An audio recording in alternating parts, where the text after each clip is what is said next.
വഖഫ് നിയമം പിൻവലിക്കണമെന്നാവശ്യപ്പെട്ടുകൊണ്ട് മുസ്ലിം ലീഗ് നടത്തുന്ന വഖഫ് സംരക്ഷണ മഹാറാലി അല്പസമയത്തിനകം തന്നെ കോഴിക്കോട് കടപ്പുറത്ത് തുടങ്ങും. ഇപ്പോൾ ഡിഫറന്റ്ലി ഏബിൾ പീപ്പിൾസ് ലീഗിന്റെ ഭാരവാഹികളാണ് നമ്മളിപ്പോൾ വഖഫ് ബില്ല് ഭേദഗതി, വഖഫ് നിയമം ഭേദഗതി ചെയ്യപ്പെടുമ്പോൾ ഒരുപാട് ആശങ്കകൾ ഇവരെ സംബന്ധിച്ചുണ്ട്. എവിടുന്നാണ് വരുന്നത്? ഞാനിവിടെ കോഴിക്കോട് ജില്ലയിൽ തന്നെയാണ്. ഡിഫറന്റ്ലി ഏബിൾ പീപ്പിൾ ലീഗിന്റെ ജില്ലാ ഭാരവാഹിയാണ്. എന്താ ഇപ്പൊ നിങ്ങളുടെ ഒരു ആശങ്ക എന്താണ് ഈ നിയമം വരുന്നത്? ആശങ്ക എന്ന് പറഞ്ഞാൽ ഈ കേരളത്തിൽ ഒട്ടനവധി അനാഥാലയങ്ങളുണ്ട്. ഈ അനാഥാലയങ്ങൾ ഏറ്റവും കൂടുതൽ ഞങ്ങൾ ഭിന്നശേഷിക്കാർ ഈ വഖഫിന്റെ ഒരു 30% ആനുകൂല്യങ്ങൾ പറ്റുന്ന അവശത അനുഭവിക്കുന്ന സമൂഹമുണ്ട്. ആ കാര്യത്തിൽ ഞങ്ങൾക്ക് ഇവർ വിട്ടുവീഴ്ചയ്ക്കും തയ്യാറില്ല. ലീഗ് എവിടെ വിളിക്കുന്നോ അവിടെ ഈ വിഷയവുമായി ബന്ധപ്പെട്ട് ഞങ്ങൾ അവിടെ മുന്നിലുണ്ടാവും, ഒരു സംശയമില്ല. നിങ്ങൾക്കുള്ള ഒരു ആശങ്ക എന്താണ് ഇപ്പോൾ? ആശങ്ക തന്നെ ഇത് വന്നു കഴിഞ്ഞാൽ ഞങ്ങളിപ്പോൾ ഞാൻ പറഞ്ഞില്ലേ, അവശത അനുഭവിക്കുന്ന ഒട്ടനവധി ആൾക്കാർ ഈ വഖഫുമായി ബന്ധപ്പെട്ട് ഞാൻ പറഞ്ഞ വഖഫിന്റെ സമ്പത്തിന്റെ 30% ആനുകൂല്യങ്ങൾ പറ്റുന്ന ഈ വിഭാഗത്തിന് ഭാവിയിൽ വലിയ പ്രശ്നങ്ങൾ നേരിടേണ്ടി വരും. അതിന് മറികടക്കാൻ ഞങ്ങൾ ഏതറ്റം വരെ പോകാനും മുസ്ലിം ലീഗ് എവിടെ വിളിച്ചാൽ ഏത് പ്രതിഷേധത്തിനും ഈ അവശത അനുഭവിക്കുന്ന ഡിഫറന്റ്ലി ഏബിൾഡ് പീപ്പിൾസ് ലീഗിന്റെ പ്രതിനിധികൾ മുമ്പിലുണ്ടാവും. ഈ വഖഫ് ഭേദഗതി നിയമം പ്രാബല്യത്തിൽ വന്നു കഴിഞ്ഞാൽ ഒരുപാട് സ്വത്തുക്കൾ മുസ്ലിം സമുദായത്തെ സംബന്ധിച്ചിടത്തോളം അവരുടെ സംരക്ഷിക്കപ്പെട്ടു വരുന്ന സ്വത്തുക്കളൊക്കെ തന്നെ ഈ കേന്ദ്ര സർക്കാരിന് പിടിച്ചടക്കാൻ കഴിയുമെന്നുള്ളതാണ് പ്രധാനമായിട്ടും ഒരു ആരോപണം ഉന്നയിക്കുന്നത്. RSSന്റെ അജണ്ട ആയിക്കൊണ്ട് തന്നെയാണ് ഇത്തരത്തിൽ ഈ ഒരു നിയമം പ്രാബല്യത്തിൽ വരുന്നതോടുകൂടി അവർ നടപ്പിലാക്കാൻ ഉദ്ദേശിക്കുന്നത് അടക്കമുള്ള ആരോപണങ്ങളാണല്ലേ മുസ്ലിം ലീഗ് ഇപ്പോൾ ഉന്നയിച്ചു വരുന്നത്. തീർച്ചയായും മുസ്ലിം ലീഗ് ഇതിലെ വളരെ ഗൌരവത്തോടു കൂടി തന്നെയാണ് കാണുന്നത്. കേവലം മുസ്ലിം സമുദായത്തിനെതിരെയുള്ള ഒരു നീക്കമായിട്ടല്ല ഞങ്ങൾ ഇതിനെ കാണുന്നത്. രാജ്യത്തെ ന്യൂനപക്ഷ സമുദായങ്ങൾക്കെതിരെയുള്ള വളരെ ആസൂത്രിതമായ ഒരു നീക്കമായിട്ട് തന്നെയാണ് മുസ്ലിം ലീഗ് കാണുന്നത്.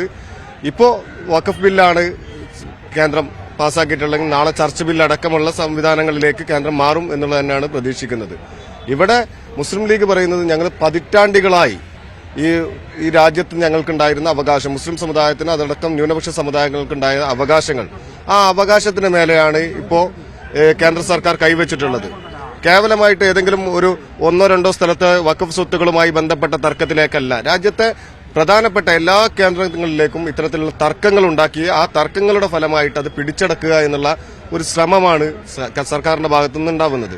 അതിനെ പ്രതിരോധിക്കുക എന്നുള്ളതാണ് എല്ലാവരുടെയും ഉത്തരവാദിത്വം. മുസ്ലിം ലീഗ് ഒരു റാലി നടത്തി ഒരാൾക്കൂട്ടത്തെ കൊണ്ടുവന്ന് ഒരു സമരം നടത്തുക എന്നുള്ളതിനപ്പുറത്തേക്ക് വലിയ നിയമ പോരാട്ടത്തിലേക്ക് മുസ്ലിം ലീഗ് കടന്നു. കപിൽ സിബൽ അടക്കം രാജ്യത്തെ ഏറ്റവും പ്രധാനപ്പെട്ട അഭിഭാഷകരെ ഉപയോഗിച്ചുകൊണ്ട് തന്നെ സുപ്രീം കോടതിയിൽ ഈ നിയമത്തെ എതിർക്കാനുള്ള, ഈ നിയമത്തെ റദ്ദ് ചെയ്യാനുള്ള നടപടികളുമായിട്ട് മുസ്ലിം ലീഗ് മുന്നോട്ട് പോവുകയാണ്.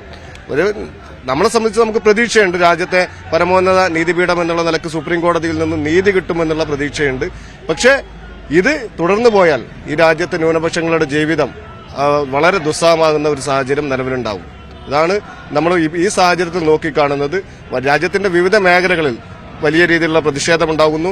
മുർഷിദാബാദിലടക്കം ഇതിനെതിരെയുള്ള പ്രതിഷേധത്തിൽ വലിയ രീതിയിലുള്ള ആക്രമണങ്ങൾ ഉണ്ടാകുന്നു. ആളുകളെ കൊല ചെയ്യപ്പെടുന്നു. രാജ്യത്തെ ന്യൂനപക്ഷങ്ങൾക്ക് ഏതെങ്കിലും രീതിയിലുള്ള പ്രതിസന്ധി ഉണ്ടാകുമ്പോൾ അവർ സമരമുഖത്തേക്ക് ഇറങ്ങുമ്പോൾ അവരെ ആക്രമിച്ച് ആ സമരങ്ങളെ മുഴുവൻ തകർക്കുക എന്നുള്ളതാണ് ഇന്നത്തെ ഭരണകൂടത്തിന്റെ ഒരു രീതി എന്ന് പറയുന്നത്. ആ രീതി ഒരിക്കലും ഇന്ത്യ രാജ്യത്തിന് ഭൂഷണമായ ഒന്നല്ല. കാരണം അത്രമേൽ പാരമ്പര്യമുള്ള ഒരു രാജ്യമാണ്. എല്ലാ മതങ്ങളെയും ഉൾക്കൊണ്ട് എല്ലാവരെയും ചേർത്ത് പിടിച്ച ഒരു രാജ്യമാണ് ഇന്ത്യ എന്ന് പറയുന്നത്. ആ രാജ്യത്ത് എല്ലാവർക്കും നമ്മുടെ ഭരണഘടന നൽകുന്ന അവകാശങ്ങളുണ്ട്. ആ അവകാശങ്ങളെ അനുസരിച്ച് ജീവിക്കാനും അവരുടെ വിശ്വാസാചാര പ്രകാരമുള്ള ജീവിതാനുഷ്ഠാനങ്ങൾ അവർക്ക് ക്രമപ്പെടുത്താനും ഒക്കെ ഉള്ള അവകാശമുള്ള ഒരു രാജ്യത്ത് ന്യൂനപക്ഷങ്ങളെ, ഭൂരിപക്ഷത്തിന്റെ അധികാരത്തിന്റെ ദണ്ടുപയോഗിച്ച് ന്യൂനപക്ഷങ്ങളെ നിരന്തരമായി മർദ്ദിക്കുന്ന ഒരു സാഹചര്യമാണ് നിലവിലുള്ളത്. ഈ കേരളത്തിലെ ഈ മുനമ്പം ഭൂമിയുമായി ബന്ധപ്പെട്ടുകൊണ്ട് വലിയ ആരോപണങ്ങൾ, അല്ലെങ്കിൽ സർക്കാരിന് തീർക്കാൻ പറ്റുന്ന ഒരു പ്രശ്നം, സർക്കാരിന് തീർക്കാൻ കഴിയുന്ന ഒരു പ്രശ്നമാണെന്ന് PM സലാം ഉൾപ്പെടെ പറഞ്ഞിരുന്നു. അപ്പോൾ ഇന്നലെ കേന്ദ്രമന്ത്രി പറഞ്ഞത് ഈ നിയമം കൊണ്ട് ഈ കാര്യമായിക്കൊണ്ട് ഈ ഒരു പ്രശ്നം പരിഹരിക്കാൻ കഴിയില്ല എന്നുള്ളത് തന്നെ. അപ്പോൾ ഇപ്പോഴും സർക്കാർ ഈ മുനമ്പം നിവാസികളെ വഞ്ചിക്കുകയാണെന്നാണ് ലീഗ് ഇപ്പോഴും പറയുന്നത്. ഈ മുനമ്പം വിഷയം ഉയർന്നു വന്ന സമയം മുതൽ മുസ്ലിം ലീഗും അതടക്കമുള്ള സംഘടനകളും പറയുന്നുണ്ട്, ഇത് വഖഫ് ബോർഡും അതുപോലെ കേരള സർക്കാരും ഒന്ന് തീരുമാനിച്ചാൽ ഒരു നിമിഷം കൊണ്ട് തീരുന്ന പ്രശ്നമാണ് ഇതിനുള്ളിലുള്ളതെന്നാണ് അന്നു മുതലേ മുസ്ലിം ലീഗ് പറഞ്ഞുകൊണ്ടിരുന്നത്. പക്ഷെ കേരള സർക്കാർ ഇതൊരു വൈകാരികമായ വിഷയമായി ഇത് ആളിക്കത്തിച്ച് തെരഞ്ഞെടുപ്പിൽ എങ്ങനെ ന്യൂനപക്ഷങ്ങളുടെ വോട്ട് വാങ്ങാൻ കഴിയുമെന്നുള്ളതിനെക്കുറിച്ചുള്ള ചിന്തയിലായിരുന്നു. ഏറ്റവും അവസാനം വഖഫ് ബില്ല് പാർലമെന്റിൽ എടുത്തപ്പോൾ ഇവിടുത്തെ BJP നേതാക്കളും സംഘപരിവാർ നേതാക്കളും ഒക്കെ പറഞ്ഞത് മുനമ്പം പ്രദേശവാസികൾക്ക് നീതി കിട്ടിയെന്നാണ്. അന്നും ഈ കേരളത്തിലെ മുഴുവൻ ആളുകളും പറഞ്ഞു ഇത് മുനമ്പം വിഷയത്തിന് പരിഹാരമാവാൻ കഴിയില്ല, കാരണം ഇതിന് മുൻകാല പ്രാബല്യമില്ല എന്ന് ആ സമയം മുതൽ എല്ലാവരും പറയുന്നുണ്ട്. പക്ഷെ അപ്പോഴും ഇവിടുത്തെ BJP-ക്കാർ മുഴുവൻ പറഞ്ഞത് കേന്ദ്രമന്ത്രി നേരിട്ട് വരും, നിങ്ങൾക്ക് വലിയ പ്രഖ്യാപനങ്ങളുണ്ടാവും, മുനമ്പം വിഷയം ഇവിടെ പരിഹരിക്കപ്പെട്ടു പോകുമെന്നാണ് പറഞ്ഞത്. ഇന്നലെ റിഡ്ജു കേരളത്തിൽ വന്നത് അദ്ദേഹം പറയുന്നത് ഇത് നിങ്ങൾക്ക് എതിരായി വിധി വന്നാൽ വീണ്ടും കോടതികളെ സമീപിക്കാനുള്ള അവസരമുണ്ടാവും, അത്തരത്തിലുള്ള ഒരു ബില്ലാണ് എന്നാണ് പറയുന്നത്. ഒരു ട്രിബ്യൂണലിൽ തീരേണ്ട വിഷയത്തെ മേൽക്കോടതികളിലേക്ക് കൊണ്ടുവന്ന് ഹൈക്കോടതിയും സുപ്രീം കോടതിയും അപ്പീലിന്റെ മേലെ അപ്പീലും ഒക്കെയായി കാലങ്ങളോളം ഇത് നീട്ടിക്കൊണ്ടുപോകാനുള്ള ഒരു സാഹചര്യം മാത്രമാണ് ഈ ബില്ലിലൂടെ മുനമ്പം പ്രദേശവാസികൾക്ക് ഉണ്ടായിട്ടുള്ളത്. കേരള സർക്കാർ അടിയന്തരമായി ഇടപെട്ട് ഇതിലെ ഉത്തരവാദിത്തപ്പെട്ട ആളുകളെ വിളിച്ചിരുത്തി ഒരു സമവായമുണ്ടാക്കി അതിൽ തീരുമാനമെടുത്ത് വഖഫിന്റെ ആളുകളെ വിളിച്ചിരുത്തി അതൊരു രമ്യമായി പരിഹരിക്കാനുള്ള ഒരു സാഹചര്യമാണ് ഉണ്ടാക്കേണ്ടിയിരുന്നത്. ഇപ്പോഴും അതിനുള്ള സാഹചര്യം നിലനിൽക്കുകയാണ്. പക്ഷേ ഇടതുപക്ഷം വൈകാരികത എത്രമേൽ കത്തിക്കാൻ പറ്റുമെന്നുള്ളതാണ് ഇപ്പോഴും ഇടതുപക്ഷം നോക്കിക്കൊണ്ടിരിക്കുന്നത്. അതുകൊണ്ടാണ് ഈ വിഷയം തീരാത്തത്. മുനമ്പം പ്രദേശവാസികൾ ഇപ്പോഴും ആശങ്കയോടുകൂടി ജീവിക്കേണ്ടി വരുന്നത്. ഈ വഖഫ് ഭേദഗതി നിയമം ഇപ്പോൾ പ്രാബല്യത്തിൽ വരുമ്പോൾ തന്നെ ആദ്യം ഈ മുസ്ലിം ലീഗ് തുടക്കഘട്ടത്തിൽ തന്നെ പറഞ്ഞിട്ടുണ്ട് ഇത് നിയമപരമായി നേരിടുമെന്നുള്ളതിന്. അത് തന്നെയാണ് മുസ്ലിം ലീഗ് പിന്നീട് ഈ നിയമമായി വന്നതിന് ശേഷം ചെയ്തത്. ഇന്ന് മുസ്ലിം ലീഗ് ഉൾപ്പെടെയുള്ള വിവിധ പാർട്ടികളും സംഘടനകളും മത സാംസ്കാരിക സാമുദായിക നേതാക്കളൊക്കെ തന്നെ നൽകിയ ഹർജി നിലവിൽ സുപ്രീം കോടതിയിൽ ഇപ്പോൾ അത് കേസ് നടന്നുകൊണ്ടിരിക്കുകയാണ്. എന്നിരുന്നാലും മുസ്ലിം ലീഗ് ഇത്തരത്തിലൊരു വലിയ റാലി നടത്തുമ്പോൾ ഇതൊരു മുന്നറിയിപ്പാണ്, മുസ്ലിം ലീഗിന്റെ ഒരു മുന്നറിയിപ്പാണ്. ഈ ഒരു നിയമം ഇനി നടപ്പിൽ വരുത്തുകയാണെങ്കിൽ ഇതിൽ വലിയ തരത്തിലുള്ള പ്രതിഷേധങ്ങളും പ്രക്ഷോഭങ്ങളുമായി മുന്നോട്ട് പോകുമെന്ന് തന്നെയാണ് മുസ്ലിം ലീഗ് ഇപ്പോഴും പറയുന്നത്. ഈ ബില്ലിലെ ഏറ്റവും വലിയ അപാകത എന്ന് പറഞ്ഞാൽ ഒരു പരാതി ഒരു ജില്ലാ കളക്ടർക്കോ ഡെപ്യൂട്ടി കളക്ടർ കൊടുത്താൽ ആ പരാതി കിട്ടിയ നിമിഷം തന്നെ ആ പള്ളി ആടങ്ങൾ ഖബർസ്ഥാനം അടച്ചുപൂട്ടാൻ പറ്റും. ശരിക്കും ന്യൂനപക്ഷങ്ങളെ ദ്രോഹിക്കുക, മുസ്ലിങ്ങളെ അടിച്ചമർത്തുക എന്ന മനസ്സോട് കൂടിയാണ് ഗവൺമെന്റ് ഈ നിയമം കൊണ്ടുവന്നത്.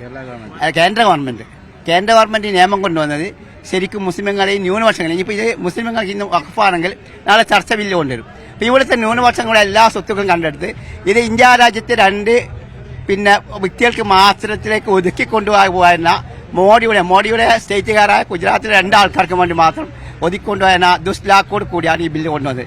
ഈ ബില്ല് കൊണ്ട് ഒരു ആൾക്കും ഒരു ഉപകാരം ചെയ്യില്ല എന്ന് മാത്രമല്ല പാവപ്പെട്ട മുസ്ലിങ്ങളെ ഇപ്പോൾ തന്നെ UP-യിലൊക്കെ ഈ സമരത്തിൽ പങ്കെടുത്ത പാവപ്പെട്ട മുസ്ലിങ്ങളെ 2 ലക്ഷം 3 ലക്ഷം റുപ്യ ജാമ്യത്തുക വലിയൊരു തുകയാണ്. അപ്പോൾ ആരും പ്രതിഷേധത്തിന് ഇറങ്ങില്ല എന്നാണ് ഇവിടെ കണക്കൂട്ടൽ. പക്ഷെ എത്ര ലക്ഷം രൂപയായാലും പ്രതിഷേധത്തിന് മുസ്ലിങ്ങൾ ഇറങ്ങുകയും ചെയ്യും. ഇന്ത്യയിൽ മുഴുവൻ മതേതരവാദികളും മുഴുവൻ ജനങ്ങളും മുഴുവൻ ഹിന്ദുക്കളടക്കം ഭൂരിപക്ഷം ഹിന്ദുക്കളടക്കം ഈ ബില്ലിനെതിരാനിലാണ് നടന്നുകൊണ്ടിരിക്കുന്ന മീഡിയ വാർത്തകൾ കൂടി നമുക്ക് മനസ്സിലാക്കാൻ സാധിക്കുന്നത്. വഖഫ് ഭേദഗതി നിയമത്തിനെതിരെ മുസ്ലിം ലീഗിന്റെ ഇതൊരു തുടക്കം മാത്രമാണ്. ഈ ഒരു സമരം എന്തായാലും ഇവിടെ വെച്ചുകൊണ്ട് അവസാനിപ്പിക്കാൻ മുസ്ലിം ലീഗ് ആലോചിക്കുന്നില്ല. ഇതൊരു തുടങ്ങിക്കൊണ്ട് ഏത് തരത്തിലും ഈ നിയമം അസാധുവാക്കാൻ വേണ്ടി അല്ലെങ്കിൽ നിയമത്തിനെതിരെയുള്ള പോരാട്ടം മുസ്ലിം ലീഗ് കടുപ്പിക്കുക ചെയ്യും. അത് തന്നെയാണ് ഇന്ന് കോഴിക്കോട് കടപ്പുറത്ത് കാണാൻ പോകുന്നത്. 2 ലക്ഷം ആളുകൾ പങ്കെടുക്കുമെന്നാണ് ഇന്നലെ PMS സലാം ഉൾപ്പെടെയുള്ള ലീഗിന്റെ നേതാക്കൾ വാർത്താസമ്മേളനത്തിൽ ഉൾപ്പെടെ പറഞ്ഞിട്ടുള്ളത്. എന്തായാലും വൈകുന്നേരത്തോടുകൂടി ഈ 5 മണിയോടുകൂടി തന്നെ ഔദ്യോഗികമായുള്ള പരിപാടികളെല്ലാം തന്നെ ആരംഭിക്കും. ആയിരക്കണക്കിന് ആളുകളാണ് ഈ കടപ്പുറത്തേക്ക് ഓരോ നിമിഷവും എത്തിക്കൊണ്ടിരിക്കുന്നത്.